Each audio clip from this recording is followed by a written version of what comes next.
மேஷ ராசி நேயர்களுக்கு தடைகளை விலகி மாற்றம் உண்டாகும் வாரம். ராசி அதிபதி செவ்வாய் வக்ரம் பெறுவதால் நீச்சபங்க ராஜயோக நிலையை அடைகிறார். கடின உழைப்பு, விடாமுயற்சியால், வைராக்கியத்தால் தடைகளை கடந்து வெற்றி வாகை சூடுவீர்கள். கண்டும் காணாமல் இருந்த உறவுகள் வலிய வந்து பேசுவார்கள். பிள்ளைகள் உங்கள் பேச்சிற்கு மதிப்பு கொடுப்பார்கள். காரியத்தை கச்சிதமாக முடிக்கும் திறமை அதிகரிக்கும். வீண் செலவு குறைந்து சேமிப்பு அதிகரிக்கும்.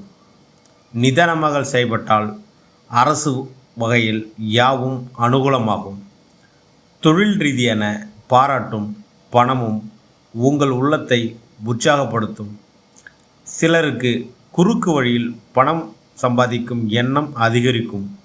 வீடு, வாகனம், திருமணம் போன்ற சுப செலவிற்காக கடன் வாங்கலாம். சீருடை பணியாளர்களுக்கு விரும்பிய இடம் மாறுதல் கிடைக்கும்.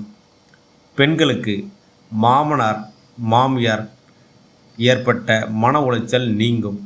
குடும்பத்தில் சந்தோஷமான சூழ்நிலை நிலவும். கணவன் மனைவிக்கிடையே விட்டு கொடுக்கும் மனப்பான்மை அதிகரிக்கும். பன்னீர் அபிஷேகம் செய்து சிவ வழிபாடு செய்யவும். ரிஷப ராசி நேயர்களுக்கு மகிழ்ச்சியான வாரம். ராசியில் நிற்கும் அஷ்டமாபதி குரு வக்ரகதியில் சஞ்சரிப்பதால் வெளியில் சொல்ல முடியாத தவித்த பல பிரச்சனைகள் தானாக தீரும். இழந்த நிம்மதி, சந்தோஷம் உங்களுக்குள் மீண்டும் குடிபுகும். அவப்பெயர்கள், சங்கடங்கள் விலகும். புதிய வாழ்வியல் மாற்றம் ஏற்பட போகிறது. குடும்பத்தில் நிம்மதி, மகிழ்ச்சி பெருகும். வேலை செய்யும் இடத்தில் விரும்பிய மாற்றங்கள் உண்டாகும். பதவி உயர்வு, உத்தியோகத்தில் இடமாற்றம், மற்றவர்களால் மதிக்கப்படக்கூடிய நிலை ஏற்படும். கணவன் மனைவி கருத்து வேற்றுமை நீங்கும். குழந்தைகளால் பெருமை சேரும். உறவினர்கள், நண்பர்கள் மத்தியில் மதிப்பு கூடும். லாபகரமான நிலைக்கு தொழிலை கொண்டு செல்வீர்கள்.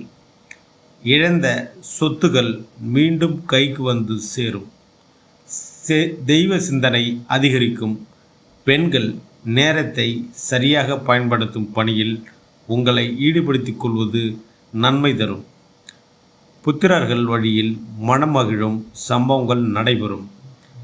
குடும்ப உறுப்பினர்கள் ஆதரவாக இருப்பீர்கள். ரோஜா மாலை சாற்றி சிவபெருமானை வழிபடவும்.